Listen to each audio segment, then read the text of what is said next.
Hello everyone, Radhe Radhe. कैसे हैं आप सब और कैसी चल रही है आपकी तैयारी? तो आज का जो हमारा पीवाईक्यू सीरीज का टॉपिक है वो है अनुच्छेद भाग एवं अनुसूचियां। तो चलिए बिना टाइम को वेस्ट के स्टार्ट करते हैं। क्वेश्चन है, भारत के संविधान का डैश विशेष रूप से भाषाई अल्पसंख्यकों के लिए एक विशेष अधिकारी का प्रावधान करता है। किसका? एक विशेष अधिकारी का प्रावधान करता है। तो कौन सा अनुच्छेद? 124A, 350B, 101 या फिर 111। तो कौन सा करता है? तो 350B भाषाई अल्पसंख्यकों के लिए एक विशेष अधिकारी का प्रावधान करता है। भारतीय संविधान का अनुच्छेद 350B विशेष रूप से भाषाई अल्पसंख्यकों के लिए एक विशेष अधिकारी का प्रावधान करता है। किसका? एक विशेष अधिकारी का प्रावधान करता है जिसकी नियुक्ति राष्ट्रपति करता है। नियुक्ति कौन करता है? तो नियुक्ति राष्ट्रपति के द्वारा की जाती है। और यह अनुच्छेद भारतीय संविधान के में जो है 1956 में 7वें संविधान संशोधन अधिनियम के द्वारा जोड़ा गया है। किसमें? तो भाग 17 में जोड़ा गया है। अगला क्वेश्चन है, भारत के संविधान के अनुच्छेद 361 में कहा गया है कि भारत के राष्ट्रपति अपने कार्यकाल के अधिकारों और कर्तव्यों के प्रयोग और प्रदर्शन के लिए डैश के प्रति जवाबदेह नहीं होंगे। डैश किसके प्रति जवाबदेह नहीं होंगे? तो भारत के मुख्य न्यायाधीश, संसद, किसी भी न्यायालय या फिर प्रधानमंत्री, तो किसी भी न्यायालय के प्रति जवाबदेह नहीं होंगे राष्ट्रपति अपने अधिकारों और कर्तव्यों के प्रयोग के लिए। तो भारत के संविधान के अनुच्छेद 361 में किसमें कही गई है? तो 361 में ये बात कही गई है कि भारत के राष्ट्रपति या किसी राज्य के राज्यपाल अपने कार्यालय के अधिकारों और कर्तव्यों के प्रयोग और प्रदर्शन के लिए किसी भी न्यायालय के प्रति जवाबदेह नहीं होंगे। अनुच्छेद 75 के अनुसार प्रधानमंत्री की नियुक्ति तो राष्ट्रपति के द्वारा की जाएगी। प्रधानमंत्री की नियुक्ति तो राष्ट्रपति के द्वारा की जाएगी। और अगला क्वेश्चन है, निम्नलिखित में से कौन सी भाषा भारतीय संविधान की 8वीं अनुसूची में शामिल नहीं है? तो 8वीं अनुसूची में कौन सी भाषा शामिल नहीं है? अंग्रेजी, तमिल, उर्दू या फिर संस्कृत। तो तमिल, उर्दू और संस्कृत तीनों ही भाषाएं 8वीं अनुसूची में जो 22 भाषाएं हैं उनमें शामिल हैं, जबकि अंग्रेजी उसमें शामिल नहीं है। भारतीय संविधान की 8वीं अनुसूची में अंग्रेजी भाषा शामिल नहीं है। 8वीं अनुसूची में 22 भाषाओं को शामिल किया गया है, जिसमें कि असमिया, बंगाली, बोडो, डोगरी, गुजराती, हिंदी, कन्नड़, कश्मीरी, कोंकणी, मैथिली, मलयालम, मणिपुरी, मराठी, नेपाली, उड़िया, पंजाबी, संस्कृत, संथाली, सिंधी, तमिल, तेलुगु और उर्दू हैं। अगला क्वेश्चन है, भारतीय संविधान की किस अनुसूची में अनुसूचित क्षेत्रों और अनुसूचित जनजातियों के प्रशासन और नियंत्रण के संबंध में प्रावधान है? तो किस अनुसूची में अनुसूचित जनजातीय क्षेत्रों के प्रशासन और नियंत्रण के संबंध में प्रावधान है? तो 5वीं अनुसूची, 6ठी अनुसूची, 7वीं अनुसूची और 4थी अनुसूची। तो कौन सी अनुसूची में अनुसूचित क्षेत्रों और अनुसूचित जनजातियों के प्रशासन से संबंधित और नियंत्रण से संबंध में प्रावधान है? तो ये 5वीं अनुसूची में। किसमें? तो 5वीं अनुसूची में है। भारतीय संविधान की 5वीं अनुसूची में अनुसूचित क्षेत्रों और अनुसूचित जनजातियों के प्रशासन और नियंत्रण के संबंध में प्रावधान है। 5वीं अनुसूची के तहत कुछ राज्यों में आदिवासी आबादी के लिए तो कुछ राज्यों में आदिवासी आबादी के लिए विशेष अधिकार और जिम्मेदारियां राज्यपालों को दी गई हैं, लेकिन अंतिम शक्ति राष्ट्रपति के पास। किसके? तो अंतिम जो शक्ति है वो राष्ट्रपति के पास है। अगला क्वेश्चन है, भारत के संविधान के डैश के अनुसार साइबर अपराध राज्य के विषयों के अंतर्गत आते हैं। तो साइबर अपराध जो है वो राज्य के विषयों के अंतर्गत आते हैं। पहली अनुसूची, 7वीं अनुसूची, 6ठी अनुसूची और तीसरी अनुसूची। तो 7वीं अनुसूची कौन सी? तो 7वीं अनुसूची के अनुसार साइबर अपराध राज्यों के विषयों के अंतर्गत आते हैं। भारत के संविधान की 7वीं अनुसूची में तीनों सूचियां दी हुई हैं, राज्य सूची, समवर्ती सूची और संघ सूची। साइबर अपराध राज्य के विषयों के अंतर्गत आते हैं। राज्य, संघ, राज्य, क्षेत्र मुख्य रूप से अपनी कानूनी प्रवर्तन एजेंसियों के माध्यम से ऑनलाइन लेनदेन, धोखाधड़ी और साइबर अपराध की रोकथाम का पता लगाने, जांच और अभियोजन के लिए जिम्मेदार हैं। अगला क्वेश्चन है, भारतीय संविधान का कौन सा अनुच्छेद राष्ट्रपति के क्षमादान देने की शक्ति से संबंधित है? तो अनुच्छेद जो है वो राष्ट्रपति के क्षमादान देने की शक्ति से संबंधित है।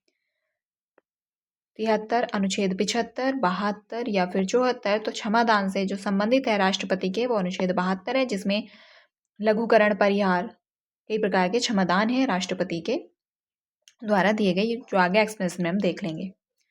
इसलिए दोबारा कराने का पहले ही मैं यहाँ पे बताऊँ और फिर एक्सप्लेनेशन तो पढ़नी ही है। भारतीय संविधान के अनुच्छेद 72 में राष्ट्रपति के क्षमादान देने की शक्ति से संबंधित है। और अनुच्छेद 72 के अनुसार राष्ट्रपति के पास किसी भी अपराध के लिए दोषी ठहराए गए किसी भी व्यक्ति की सजा को क्षमादान, प्रविलंबन, विराम या फिर सजा में छूट देने या निलंबित करने, परिहार या लघुकरण की शक्ति होती है। अगला क्वेश्चन है, भारतीय संविधान का कौन सा अनुच्छेद नए राज्यों के गठन और मौजूदा राज्यों के क्षेत्रों, सीमाओं या फिर नामों में परिवर्तन का प्रावधान करता है? क्या करता है? राज्यों के क्षेत्रों, सीमाओं या फिर नामों में परिवर्तन का प्रावधान करता है। तो कौन सा अनुच्छेद करता है? अनुच्छेद 2, अनुच्छेद 3, अनुच्छेद 4 या फिर अनुच्छेद 1। तो मौजूदा राज्यों के क्षेत्रों, सीमाओं या नामों में परिवर्तन का जो प्रावधान है वो अनुच्छेद 3 में किया गया है। किसमें? तो अनुच्छेद 3 में किया गया है। भारतीय संविधान का अनुच्छेद 3 नए राज्यों के गठन और मौजूदा राज्यों के क्षेत्रों, सीमाओं या फिर नामों में परिवर्तन का प्रावधान करता है। जबकि अनुच्छेद 1 में क्या है? तो 1 में संघ का नाम एवं उसके राज्य क्षेत्र हैं। 1 में संघ का नाम और उसका राज्य क्षेत्र है। और अनुच्छेद 2, तो अनुच्छेद 2 में नए राज्यों का प्रवेश या फिर स्थापना है। अनुच्छेद 2 में नए राज्यों का प्रवेश या स्थापना है। अगला क्वेश्चन है, भारत में पहली बार किस भारतीय भाषा को शास्त्रीय भाषा का दर्जा दिया गया था? तो पहली बार किस भाषा को शास्त्रीय भाषा का जो दर्जा है वो पहली बार किसको दिया गया था? तो संस्कृत, तमिल, ओडिया, तेलुगु। तो किसको दिया गया था? तो तमिल को दिया गया था। किसको? तो तमिल को। वर्तमान में भारत में 11 भाषाओं को शास्त्रीय भाषा का दर्जा प्राप्त है। कितनी? तो 11 भाषाओं को शास्त्रीय दर्जा प्राप्त है। सर्वप्रथम तमिल भाषा को किसे? तो तमिल भाषा को जो है 2004 में शास्त्रीय भाषा का दर्जा प्रदान किया गया था। और इसके अतिरिक्त संस्कृत 2005 में संस्कृत को, 2008 में कन्नड़ और तेलुगु, जबकि मलयालम को 2013 में मलयालम और ओडिया 2014 को शास्त्रीय भाषा के रूप में सूचीबद्ध किया गया। और वर्ष 2024 में 5 भाषाओं को शास्त्रीय भाषा का दर्जा दिया गया। कब? तो 2024 में, जिसमें है मराठी, पाली, प्राकृत, असमिया और बंगाली। मराठी, पाली, प्राकृत, असमिया और बंगाली को 2024 में दिया गया है। और अब कितनी भाषाएं हैं जिन्हें शास्त्रीय भाषा का दर्जा दिया गया है? तो 11 भाषाएं हैं शास्त्रीय भाषा का दर्जा प्राप्त है जो। अगला क्वेश्चन है, भारतीय संविधान का कौन सा अनुच्छेद किसी भी कारखानों, खदान या अन्य संकटपूर्ण गतिविधि में 14 वर्ष से कम आयु के बच्चों के रोजगार पर प्रतिबंध लगाता है? तो कौन सा अनुच्छेद लगाता है? अनुच्छेद 14, 24, 34 या फिर 44। तो कौन सा है? तो अनुच्छेद 24, जो कि कारखानों, खदान या फिर अन्य संकटपूर्ण गतिविधियों में 14 वर्ष से कम आयु के बच्चों को रोजगार पर प्रतिबंध लगाता है। तो अनुच्छेद 24, जबकि इसमें समानता का अधिकार है। और इसमें सिर्फ नागरिकता है, सिविल नागरिकता। भारतीय संविधान का अनुच्छेद 24 14 वर्ष से कम उम्र के बच्चों को किसी भी कारखाने, खदान या फिर अन्य खतरनाक गतिविधियों जैसे निर्माण कार्य या रेलवे में रोजगार पर रोक लगाता है। बाल श्रम निषेध और विनियमन अधिनियम 1986 इस दिशा में सबसे महत्वपूर्ण कानून है। क्या है? इस दिशा में सबसे महत्वपूर्ण कानून है। और इसके अतिरिक्त बाल रोजगार अधिनियम 1938, कारखाना अधिनियम 1948, और इसी तरह के अन्य कानून एक निश्चित उम्र से कम आयु के बच्चों के रोजगार पर रोक लगाते हैं। अगला क्वेश्चन है, भारतीय संविधान का निम्नलिखित में से कौन सा अनुच्छेद राज्य को आधुनिक और वैज्ञानिक पद्धति पर कृषि और पशुपालन को व्यवस्थित करने के लिए निर्देश देता है? तो व्यवस्थित करने के लिए निर्देश देता है तो कौन सा देता है? अनुच्छेद 48, 38, 39 या फिर 39A। तो अनुच्छेद 48 आधुनिक और वैज्ञानिक पद्धति पर कृषि और पशुपालन को व्यवस्थित करने के लिए निर्देश देता है। अनुच्छेद 48। भारतीय संविधान का अनुच्छेद 48 राज्य को आधुनिक और वैज्ञानिक पद्धति पर कृषि और पशुपालन को व्यवस्थित करने के लिए निर्देश देता है। साथ ही यह अनुच्छेद राज्यों को गायों और बछड़ों तथा अन्य दुधारू मवेशियों के वध पर प्रतिबंध लगाने के लिए प्रयास करने का निर्देश देता है। अगला क्वेश्चन है, निम्नलिखित में से कौन सा अनुच्छेद संसद को सशस्त्र बलों, पैरा सैन्य बलों और पुलिस बलों के सदस्यों के मौलिक अधिकारों को प्रतिबंधित या फिर निरस्त करने का क्या देता है? निरस्त करने का अधिकार देता है। अनुच्छेद 29, 35, 31 या फिर अनुच्छेद 33। तो कौन सा अनुच्छेद देता है? तो अनुच्छेद 33 पैरा सैन्य बलों और पुलिस बलों के सदस्यों के मौलिक अधिकारों को प्रतिबंधित करने का जो अधिकार देता है या निरस्त करने का अधिकार, वो अनुच्छेद 33 देता है। संविधान का अनुच्छेद 33, संविधान का अनुच्छेद 33। तो संविधान का अनुच्छेद 33 को यह अधिकार देता है कि वह सशस्त्र बलों, अर्धसैनिक बलों और पुलिस बलों, खुफिया एजेंसियों और अन्य के मौलिक अधिकारों को युक्त प्रतिबंधित कर सके। और इस प्रावधान का उद्देश्य क्या है? तो उनके समुचित कार्य करने एवं उनके बीच अनुशासन का बनाए रखना है। और अनुच्छेद 33 के तहत कानून बनाने का अधिकार सिर्फ किसके पास है? तो सिर्फ संसद को ही है यह अधिकार, न कि राज्य विधानमंडल को। केवल संसद को है और संसद द्वारा बनाए गए कानून को किसी न्यायालय में किसी मौलिक अधिकार के उल्लंघन के संबंध में चुनौती नहीं दी जा सकती। अनुच्छेद 33 से संबंधित अगला क्वेश्चन है, केंद्रीय मंत्रियों के लिए शपथ और प्रतिज्ञापन की विधियां भारतीय संविधान की किस अनुसूची में उल्लिखित हैं? तो भारतीय संविधान की किस अनुसूची में उल्लिखित हैं? तो 9वीं अनुसूची, 3री अनुसूची, 10वीं अनुसूची या फिर दूसरी अनुसूची। तो किस अनुसूची में है? तो ये है 3री अनुसूची। किस में है? तो 3री अनुसूची में है। 9वीं अनुसूची भूमि सुधार संबंधी अधिनियम से संबंधित है, जबकि 3री अनुसूची शपथ एवं प्रतिज्ञान से संबंधित है। और 10वीं अनुसूची दल बदल संबंधी प्रावधान है। 10वीं अनुसूची में क्या है? तो दल बदल संबंधी प्रावधान है। दूसरी अनुसूची मुख्य पदाधिकारियों के वेतन भत्ते हैं।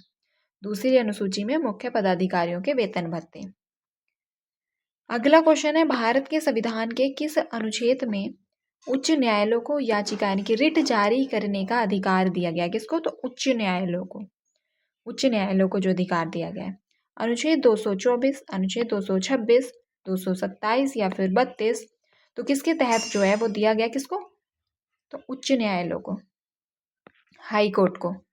तो अनुच्छेद 226 के तहत, जबकि सुप्रीम कोर्ट को 32 के तहत यह अधिकार दिया गया, रिट जारी करने का अधिकार। भारतीय संविधान का अनुच्छेद 226 उच्च न्यायालयों को नागरिकों के मौलिक अधिकारों के प्रवर्तन अथवा किसी अन्य उद्देश्य के लिए सभी प्रकार की रिट जारी करने का अधिकार प्रदान करता है। यहाँ किसी अन्य उद्देश्य का अर्थ किसी सामान्य कानूनी अधिकार के प्रवर्तन से है। और इस प्रकार रिट को लेकर उच्च न्यायालय का अधिकार क्षेत्र सर्वोच्च न्यायालय की तुलना में काफ़ी क्या है? व्यापक है। जहां सर्वोच्च न्यायालय केवल मौलिक अधिकारों के हनन की स्थिति में ही रिट जारी कर सकता है, तो वहीं उच्च न्यायालय को किसी अन्य उद्देश्य के लिए भी रिट जारी करने का अधिकार है। सर्वोच्च न्यायालय अनुच्छेद 32 के तहत अंतर्गत जो है रिट जारी कर सकता है। अगला क्वेश्चन है, भारतीय संविधान का निम्नलिखित में से कौन सा अनुच्छेद अखिल भारतीय सेवाओं को सृजित, इसे अखिल भारतीय सेवाओं को सृजित करने के प्रावधानों को निर्दिष्ट करता है? तो कौन सा आर्टिकल करता है? 333, 312, 347 या फिर 322। तो अखिल भारतीय सेवाओं को सृजित करने से जो संबंधित है वो है 312।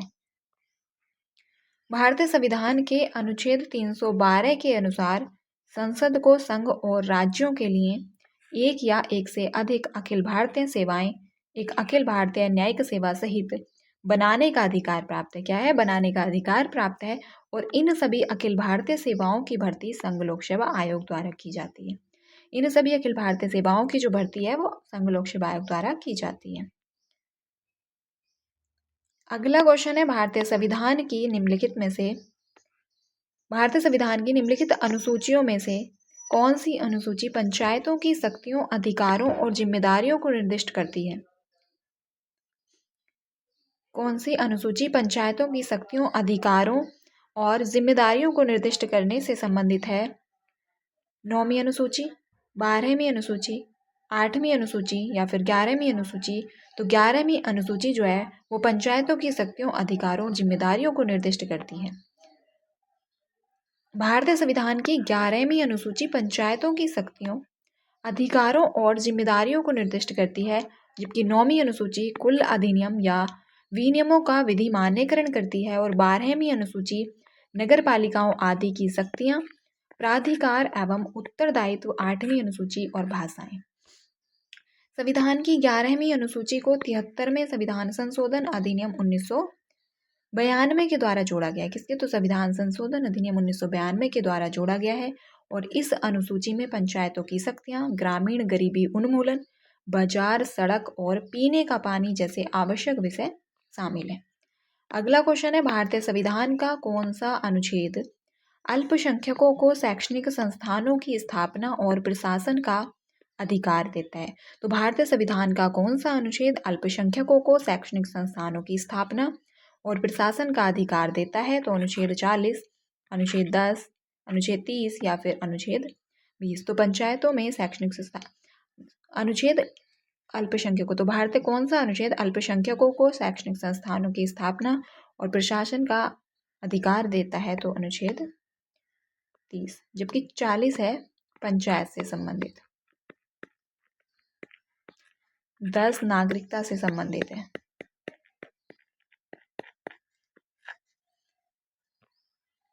भारतीय संविधान का अनुच्छेद 30 अल्पसंख्यकों को शैक्षणिक संस्थानों की स्थापना और प्रशासन का अधिकार देता है, जबकि अनुच्छेद 40 ग्राम पंचायतों का गठन, 10 नागरिकता अधिकारों की निरंतरता और 20 में है अपराधों के लिए दोष सिद्धि के संबंध में संरक्षण। अगला क्वेश्चन है, भारतीय संविधान का निम्नलिखित में से कौन सा अनुच्छेद भारत के उपराष्ट्रपति के चुनाव से संबंधित है? तो भारतीय संविधान का निम्नलिखित में से कौन सा अनुच्छेद भारत के उपराष्ट्रपति के चुनाव से संबंधित है? तो अनुच्छेद 76, अनुच्छेद 60, अनुच्छेद 50 या फिर 66? तो कौन सा अनुच्छेद है? तो ये अनुच्छेद 66 भारत के उपराष्ट्रपति के चुनाव से संबंधित है। भारतीय संविधान का अनुच्छेद 66 उपराष्ट्रपति के चुनाव से संबंधित है। अनुच्छेद 66(1) उपराष्ट्रपति के निर्वाचन के लिए निर्वाचक मंडल। 66(1) में उपराष्ट्रपति के निर्वाचन के लिए निर्वाचक मंडल है और उपराष्ट्रपति का निर्वाचन संसद के दोनों सदनों के सदस्यों से मिलकर बनने वाले निर्वाचन गण के सदस्यों द्वारा आनुपातिक प्रतिनिधित्व प्रणाली के अनुसार एकल संक्रमणीय मत द्वारा होता है। अनुच्छेद 76 भारत का महान्यायवादी। अनुच्छेद 50 कार्यपालिका व न्यायपालिका का पृथक्करण। 60 में राष्ट्रपति द्वारा शपथ या प्रतिज्ञान। 60 में क्या है? तो राष्ट्रपति द्वारा शपथ या फिर प्रतिज्ञान है। राष्ट्रपति द्वारा शपथ या प्रतिज्ञान है।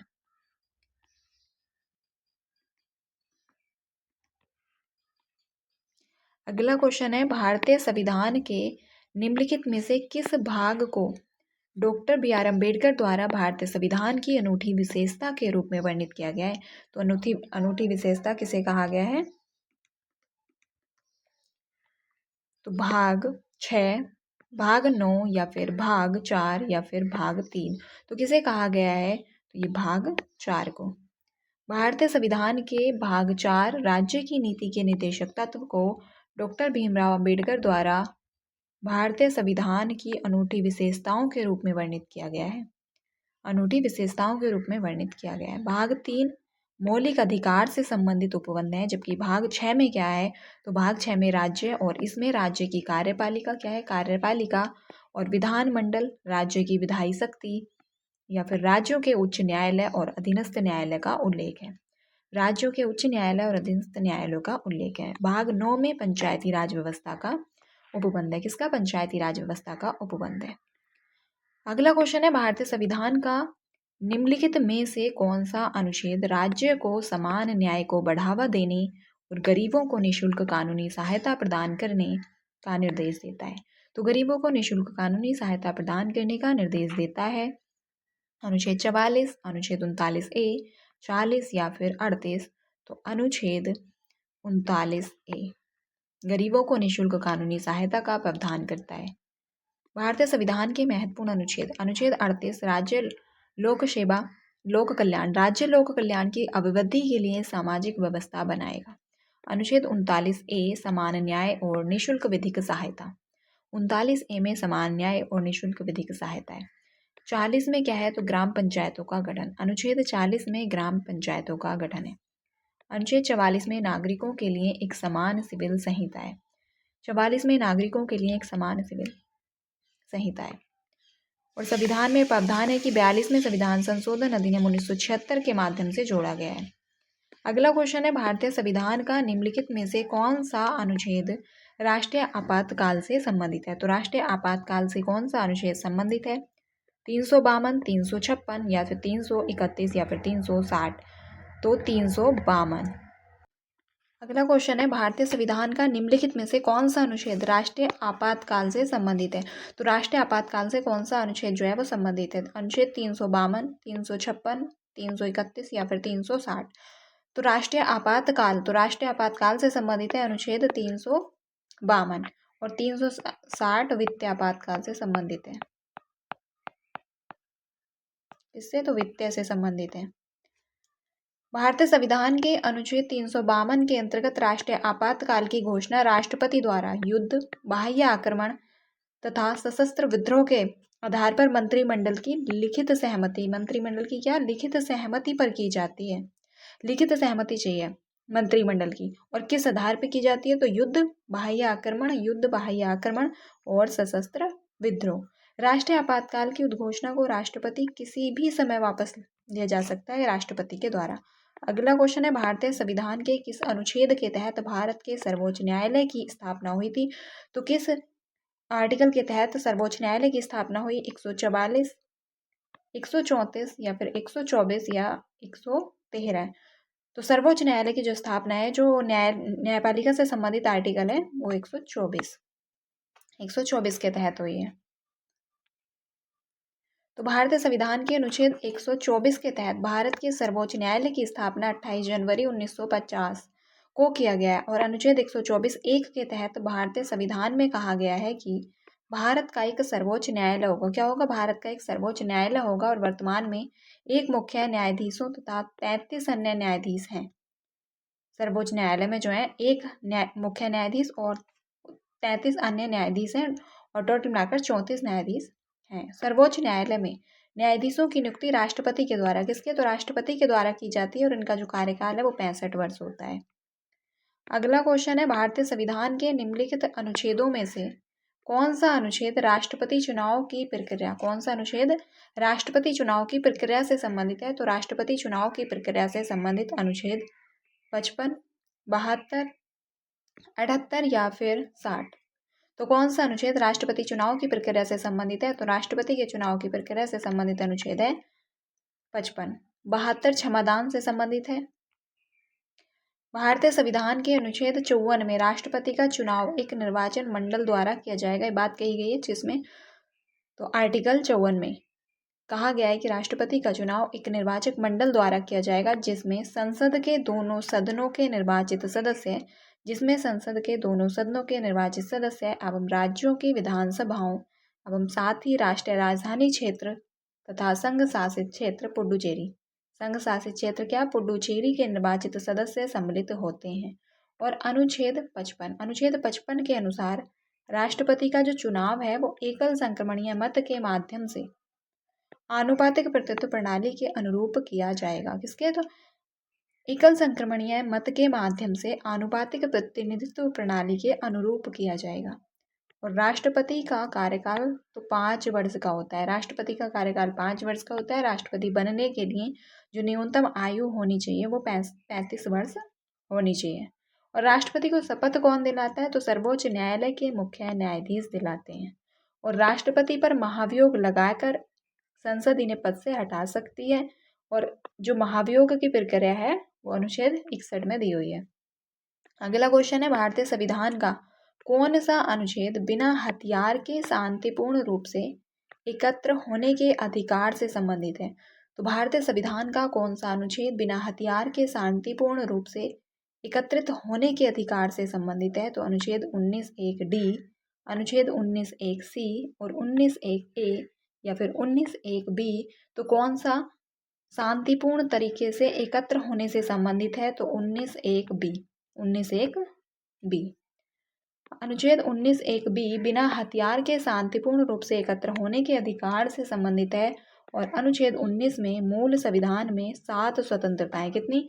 तो 7 स्वतंत्रताएं दी गई थी। और इनमें छठी स्वतंत्रता क्या थी? तो छठी स्वतंत्रता संपत्ति की स्वतंत्रता थी। छठी स्वतंत्रता तो संपत्ति की स्वतंत्रता थी, जिसे भारतीय संविधान के 44वें संशोधन द्वारा संपत्ति के मौलिक अधिकार के साथ साथ संपत्ति की स्वतंत्रता भी समाप्त कर दी गई है। किंतु संपत्ति के अधिकार को अभी भी भारतीय संविधान से पूर्ण रूप से पृथक नहीं किया गया, यानी कि संविधान में है लेकिन मौलिक अधिकार से हटा दिया गया है। संपत्ति का जो अधिकार है अभी भी एक संवैधानिक अधिकार है, भारतीय संविधान के अनुच्छेद 300A के तहत वर्णित है, एक कानूनी अधिकार है। और भारतीय संविधान के अनुच्छेद 19 में आज के समय में केवल देश के नागरिकों के लिए 6 स्वतंत्रताएं हैं, और ये देश के नागरिकों के लिए हैं, विदेशियों के लिए नहीं है, जो कि निम्नलिखित है। विचार और अभिव्यक्ति की स्वतंत्रता 2 में है, अस्त्र शस्त्र रहित शांतिपूर्ण सम्मेलन की स्वतंत्रता, समुदाय और संघ निर्माण की स्वतंत्रता, भ्रमण की स्वतंत्रता और निवास की स्वतंत्रता और व्यवसाय की स्वतंत्रता, निवास की स्वतंत्रता और व्यवसाय की स्वतंत्रता। अगला क्वेश्चन है, भारतीय संविधान का निम्नलिखित में से कौन सा अनुच्छेद है कुछ मामलों में गिरफ्तारी और निरुद्ध के खिलाफ सुरक्षा प्रदान करता है? तो अनुच्छेद 22, 19, 20 या फिर 21। तो अनुच्छेद 22 कुछ मामलों में गिरफ्तारी और निरुद्ध के खिलाफ सुरक्षा प्रदान करता है। भारतीय संविधान का अनुच्छेद 22 कुछ मामलों में गिरफ्तारी और निरोध के खिलाफ सुरक्षा प्रदान करता है। अनुच्छेद 19 वाक स्वतंत्रता आदि विषयक कुछ अधिकारों का संरक्षण प्रदान करता है। क्या करते हैं? तो अनुच्छेद 19 वाक स्वतंत्रता आदि विषयक कुछ अधिकारों का संरक्षण प्रदान करता है। इसमें वर्तमान में कितनी? तो 6 प्रकार की स्वतंत्रताओं का उल्लेख किया गया है। अनुच्छेद 20 अपराध के लिए दोष सिद्धि के संबंध में संरक्षण तथा अनुच्छेद 21 प्राण और दैहिक स्वतंत्रता से संबंधित संरक्षण से संबंधित है। अगला क्वेश्चन है, भारतीय संविधान के निम्नलिखित अनुच्छेदों में से कौन सा निर्वाचन संबंधी मामलों में अदालतों के हस्तक्षेप पर रोक लगाता है? तो कौन सा लगाता है, कौन सा अनुच्छेद है निर्वाचन संबंधी मामलों में अदालतों के हस्तक्षेप पर रोक प्रदान करता है? 227, 329, 325 या फिर 324। तो अनुच्छेद 329। भारतीय संविधान का अनुच्छेद 329 निर्वाचन संबंधी मामलों में अदालतों के हस्तक्षेप पर रोक प्रदान करता है। और अनुच्छेद 227 सभी न्यायालयों के अधीक्षण की उच्च न्यायालय की शक्ति तथा अनुच्छेद 324 में निर्वाचनों के अधीक्षण, निदेशन और नियंत्रण का निर्वाचन आयोग में निहित होना। और अनुच्छेद 325 में धर्म मूलवंश जाति या फिर लिंग के आधार पर किसी व्यक्ति को निर्वाचन नामावली में सम्मिलित किए जाने के लिए अपात्र नहीं माना जाएगा और उसके द्वारा किसी विशेष निर्वाचन नामावली में सम्मिलित किए जाने का दावा नहीं किया जाना शामिल है। अगला क्वेश्चन है, भारतीय संविधान का कौन सा अनुच्छेद उच्च न्यायालय के न्यायाधीशों द्वारा शपथ या प्रतिज्ञान की अभिपुष्टि से संबंधित है? तो कौन सा आर्टिकल में उच्च न्यायालय के न्यायाधीशों की शपथ या प्रतिज्ञान है? तो ये किसमें है? अनुच्छेद 110, अनुच्छेद 219, 200 या फिर 210। तो ये बात 219 में है कि न्यायालयों के न्यायाधीशों द्वारा शपथ या प्रतिज्ञान की अभिपुष्टि से संबंधित है, तो अनुच्छेद 219। 110 में धन विधेयक की परिभाषा है। 219 उच्च न्यायालयों के न्यायाधीशों द्वारा शपथ या प्रतिज्ञान है। और 210 में विधानमंडल में प्रयोग की जाने वाली भाषा। अगला क्वेश्चन है, भारतीय संविधान के निम्नलिखित में से किस अनुच्छेद के तहत राज्यों में विधायिका, क्या है, राज्यों में विधायिका का गठन किया गया था? तो राज्यों में जो विधायिका का गठन है वो किया गया था अनुच्छेद 366, अनुच्छेद 156 और 168 और 269। तो किसके तहत जो है राज्यों में विधायिका का गठन किया गया है? तो राज्यों में विधायिका का गठन अनुच्छेद 168 के तहत किया गया है। भारतीय संविधान के प्रमुख अनुच्छेद ये हैं। 168 में राज्यों के विधानमंडलों का गठन है। किसका? तो राज्यों के विधानमंडलों का गठन किसमें है? तो अनुच्छेद 168। 156 में राज्यपाल की पदावधि है। राज्यपाल की पदावधि 156 और 269 तो संघ द्वारा उद्ग्रहित किए जाने वाले किंतु राज्यों द्वारा संग्रहित और विनियोजित किए जाने वाले शुल्क हैं। 315 में क्या है? तो 315 संघ और राज्यों के लिए लोक सेवा आयोग। अगला क्वेश्चन है, भारतीय संविधान में संपूर्ण भारत के किसी भी हिस्से में निवास करने और बसने का अधिकार किस अनुच्छेद में निहित है? तो अनुच्छेद 25, अनुच्छेद 19 या फिर 33 या फिर अनुच्छेद 9। तो ये बात अनुच्छेद 19 में है, जो 6 प्रकार की स्वतंत्रता है उसी में एक ये भी है कि संपूर्ण भारत के किसी भी हिस्से में निवास करने अथवा वहां पर बसने का अधिकार दिया गया है। भारतीय संविधान के अनुच्छेद 19(1) प्रत्येक नागरिक को संपूर्ण भारत के राज्य क्षेत्र के किसी भाग में निवास करने और बस जाने की स्वतंत्रता प्रदान करता है। अनुच्छेद 25, तो अनुच्छेद 25 में अंतःकरण की स्वतंत्रता और धर्म के अबाध रूप से मानने, आचरण और प्रचार करने की स्वतंत्रता दी गई है।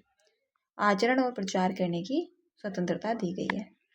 भारतीय संविधान का निम्नलिखित में से कौन सा अनुच्छेद संसद के सदस्यों के विशेषाधिकारों से संबंधित है? तो कौन सा अनुच्छेद संसद के सदस्यों के विशेषाधिकारों से संबंधित है? अनुच्छेद 130, 90 या फिर 127 या 105। तो संसद के सदस्यों के विशेषाधिकारों से संबंधित है अनुच्छेद 105। भारतीय संविधान के अनुच्छेद 105, तो अनुच्छेद 105 में सदनों तथा उसके सदस्यों और समितियों की शक्तियां विशेषाधिकार समाहित हैं और इसके तहत संसदीय नियमों और आदेशों के अधीन संसद में बोलने का अधिकार होगा तथा संसद या उसकी किसी समिति में संसद सदस्य द्वारा कही गई किसी बात के विरुद्ध किसी न्यायालय में कोई कार्यवाही नहीं की जा सकती है। अनुच्छेद 90, उपसभापति का पद रिक्त होना, पद त्याग और पद से हटाया जाना, पद त्याग और पद से हटाया जाना। 127 तो तदर्थ न्यायाधीशों की नियुक्ति और 130 में क्या है? तो उच्चतम न्यायालय का स्थान। राष्ट्रपति की स्वीकृति से स्थान को बदला जा सकता है। अगला क्वेश्चन है, भारतीय संविधान का निम्नलिखित में से कौन सा भाग राज्य लोक सेवा आयोग से संबंधित है? तो राज्य लोक सेवा आयोग से संबंधित कौन सा भाग है? तो भाग 9, भाग 7 या फिर भाग 4 या फिर भाग 14। तो राज्य लोक सेवा आयोग से संबंधित भाग 14 है। भाग 14 भारतीय संविधान के भाग 14 संघ व राज्यों के अधीन सेवाओं से संबंधित है और इसमें 2 अध्याय सेवाएं और लोक सेवा आयोग हैं। भाग 4 में क्या है? तो भाग 4 में राज्य की नीति के निर्देशक तत्व हैं और भाग 7 में संविधान संशोधन अधिनियम 1956 द्वारा निरस्त कर दिया गया है और भाग 9 में क्या है? तो भाग 9 में पंचायत है। अगला क्वेश्चन है, भारतीय संविधान का निम्नलिखित में से कौन सा अनुच्छेद भारत में चुनाव कराने के लिए निर्वाचन आयोग को क्या देता है? तो निर्वाचन आयोग को अधिकार देता है। अनुच्छेद 324, 382, 334 या फिर 255। तो भारत में चुनाव कराने के लिए निर्वाचन आयोग को जो अधिकार देता है वो है अनुच्छेद 324। संविधान में अनुच्छेद 324 में निर्वाचन आयोग का उल्लेख किया गया है और इसके अंतर्गत निर्वाचन आयोग के कार्यों का वर्णन भी किया गया है। संसद और प्रत्येक राज्य के विधानमंडल के निर्वाचनों तथा राष्ट्रपति और उपराष्ट्रपति के पद के निर्वाचनों के लिए निर्वाचन नामावली तैयार कराना और उन सभी निर्वाचनों के संचालन का अधीक्षण और नियंत्रण और निर्देशन निर्वाचन आयोग का कार्य करेगा। आयोग करता है। कौन करता है? तो निर्वाचन आयोग करता है। मुख्य निर्वाचन आयुक्त की नियुक्ति संसद द्वारा बनाई गई विधि के अधीन राष्ट्रपति द्वारा की जाएगी और मुख्य निर्वाचन आयुक्त को पद से उसी रीति और उन्हीं आधारों पर हटाया जाएगा जिस रीति से और जिन आधारों पर उच्चतम न्यायालय के न्यायाधीश को हटाया जा सकता है। अगला क्वेश्चन है, हमारे संविधान का कौन सा अनुच्छेद माल और सेवा कर परिषद से संबंधित है? तो माल और सेवा कर परिषद से संबंधित है। तो 112, अनुच्छेद 110 या फिर 279A या फिर 280। तो माल और सेवा कर परिषद से संबंधित अनुच्छेद है अनुच्छेद 279A। भारतीय संविधान के अनुच्छेद 279 क्या है? माल और सेवा कर परिषद से संबंधित है और 101 में संविधान संशोधन द्वारा जोड़ा गया है। किसके द्वारा जोड़ा गया है? तो 101 में संविधान संशोधन द्वारा जोड़ा गया है और इसके अनुसार 289 क्या है? लागू होने के 60 दिन के भीतर राष्ट्रपति द्वारा जीएसटी परिषद का गठन किया जाना था। किसके द्वारा? तो 60 दिन के भीतर राष्ट्रपति द्वारा जीएसटी परिषद का गठन किया जाना था और जीएसटी परिषद जो केंद्र और राज्यों का एक संयुक्त मंच है, केंद्र और राज्यों का एक संयुक्त मंच है और इसके अध्यक्ष केंद्रीय वित्त मंत्री होते हैं। कौन? तो केंद्रीय वित्त मंत्री होते हैं और केंद्रीय राज्य मंत्री वित्त राजस्व के प्रभारी सदस्य व प्रत्येक राज्य सरकार द्वारा नामित कोई अन्य मंत्री सदस्य के रूप में शामिल होते हैं। अनुच्छेद 112 वार्षिक वित्तीय विवरण। 112 में वार्षिक वित्तीय विवरण है और 110 धन विधेयक की परिभाषा है और 280 वित्त आयोग है। वित्त आयोग है। अगला क्वेश्चन है, भारत के मूल संविधान की अनुच्छेद 31 कै की सामग्री को संशोधित 44वां संविधान संशोधन अधिनियम 1978 द्वारा डैश के रूप में इसमें पुनः प्रस्तुत किया गया था। तो के रूप में इसमें जो है पुनः प्रस्तुत किया गया था। तो अनुच्छेद 224A, 290A, 233A या फिर 300A तो किसके तहत 44 में संविधान 1978 द्वारा के रूप में परिभाषित किया गया था। तो अनुच्छेद 300A में 300A में जो संपत्ति का अधिकार है उसको 300A में रखा गया है। तो राज्य किसी भी व्यक्ति को उसकी संपत्ति से वंचित नहीं करेगा। पहले प्रावधान मूल अधिकारों के अंतर्गत था, लेकिन 44 में संविधान संशोधन 1978 के द्वारा इसको कानूनी यानी कि एक विधिक अधिकार बना दिया गया है। 300E में एक सामान्य वैधानिक अधिकार के रूप में अवस्थित किया गया है। अगला क्वेश्चन है, भारतीय संविधान की निम्नलिखित में से किस अनुसूची में राज्यों के नाम और उनकी क्षेत्र सीमा का उल्लेख किया गया है? तो उनकी क्षेत्र सीमा का उल्लेख किया गया है। पहली अनुसूची, 7वीं अनुसूची, 11वीं अनुसूची और तीसरी अनुसूची तो किसमें किया गया है? तो पहली अनुसूची में किया गया है। भारतीय संविधान की पहली अनुसूची में राज्यों के नाम और उनकी क्षेत्र सीमा का उल्लेख किया गया है। तीसरी अनुसूची तो शपथ या प्रतिज्ञान का प्रारूप है। तो तीसरी अनुसूची में और 7वीं में केंद्र तथा राज्यों के मध्य शक्तियों का बंटवारा है और 11वीं में क्या है? तो 11वीं अनुसूची पंचायत की शक्तियाँ, प्राधिकार और उनकी जिम्मेदारियों का उल्लेख किया गया है और 73वें संविधान संशोधन 1992 द्वारा जोड़ा गया है। अगला क्वेश्चन है, भारतीय संविधान का निम्नलिखित में से कौन सा अनुच्छेद सर्वोच्च न्यायालय की आरंभिक अधिकारिता से संबंधित है? तो आरंभिक अधिकारिता से संबंधित है अनुच्छेद 144, 141, 133 या 131 या फिर 137। तो सर्वोच्च न्यायालय की आरंभिक अधिकारिता से संबंधित है अनुच्छेद 131। भारतीय संविधान का अनुच्छेद 131 सर्वोच्च न्यायालय की आरंभिक अधिकारिता से संबंधित है और 133 उच्चतम न्यायालय की अपीलीय अधिकारिता से संबंधित है। उच्चतम न्यायालय की अपीलीय अधिकारिता से संबंधित है और 137 तो आदेशों का उच्चतम न्यायालय द्वारा पुनर्विलोकन। 141 तो उच्चतम न्यायालय द्वारा घोषित विधि का सभी न्यायालयों पर आबद्ध कर होना। अगला क्वेश्चन है, भारतीय संविधान की किस अनुसूची को 1951 के प्रथम संवैधानिक संशोधन अधिनियम द्वारा जोड़ा गया है? तो भारतीय संविधान की किस अनुसूची को 1951 के प्रथम संवैधानिक संशोधन अधिनियम के द्वारा जोड़ा गया? प्रथम संवैधानिक संशोधन को 9वीं अनुसूची, 5वीं अनुसूची, 7वीं अनुसूची या फिर 11वीं अनुसूची। तो यह जोड़ा गया 9वीं अनुसूची। किसे? तो 9वीं अनुसूची। तो भारतीय संविधान में 9वीं अनुसूची को 1951 के प्रथम संवैधानिक संशोधन अधिनियम द्वारा जोड़ा गया और इसके तहत राज्य से संबंधित भूमि अधिग्रहण की विधियों तो भूमि अधिग्रहण की विधियों का उल्लेख किया गया है और इस अनुसूची में सम्मिलित विषयों को न्यायालय में चुनौती नहीं दी जा सकती।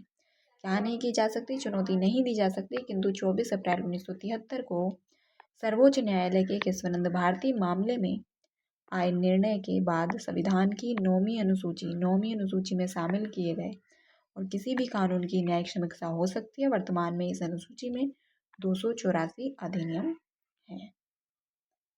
चलिए आज की क्लास